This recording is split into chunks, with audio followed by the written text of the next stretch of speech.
let's take a look at how to use Google's new appointment schedule feature, which is an advancement on the old booking slots that used to be in Google Calendar.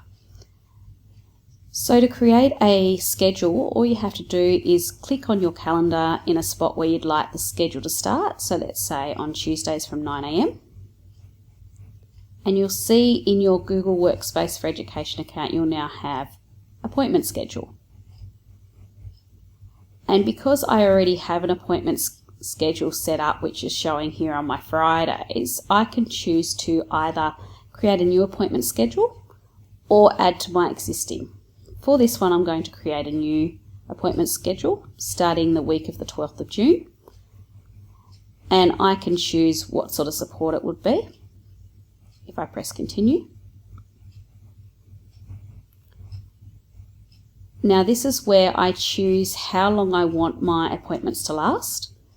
So they can be in 15-minute intervals or a custom time. So let's say I'm going to say an hour. I can choose the availability. So let's say it's going to repeat weekly, but it's only going to be available on Tuesdays from 9 till 5 PM.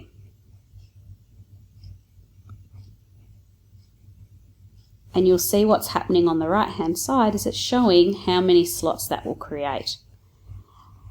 I can also update the scheduling window, so how many days in advance can somebody book an appointment and how many hours before it happens. So if I have a look at those options, I can choose from available now or start and end dates.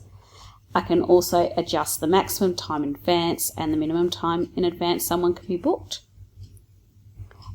And one of the really nice features that I used to use on You Can Book Me is when you've got booking times, to have a buffer time between each booking. So what that will do is if somebody books the 9 o'clock appointment and you don't want another appointment for 30 minutes just in case you run over time, you can put a little buffer zone in there. So let's give that a go.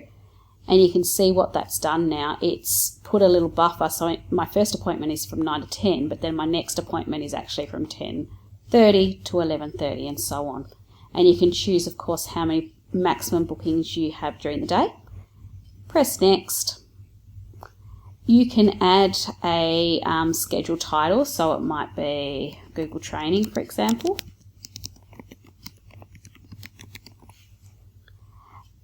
You can add your photo and your identity in here. You can choose the location of where that will happen. So for example, if it's going to be an in-person or to be specified later, or phone call or Google Meet conferencing, it doesn't seem that we can embed the Zoom links at this stage. And you can add a description on the booking form. You can also customize what the person fills out. So for example, you can choose their first name, surname, and email address. They're all required, but you can add another field. So if I add an item, I can choose a custom item, for example, and let's say training needs. And what this will do is actually create a text box where the person filling out the form can fill it in, and I'll make it required. And you can also set up booking confirmation and reminders, so email reminders that can happen at different times. So maybe a day before, you can add different schedules an hour before, or whatever you need. I'm now going to click Save. And what you'll see is now I've got an appointment schedule in my calendar, and it's repeating every Tuesday. So if I open that booking page now, you can see the different slots that are available, and if I choose a time,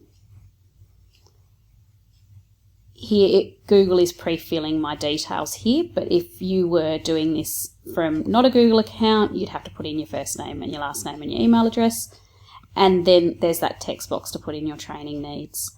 What I've also done is I've added the link to this page to my signature on my Gmail, so that if somebody needs to book an appointment, they can just click on the hyperlink that says book appointment and go from there. So that is how you use the new calendar slots in Google Calendar.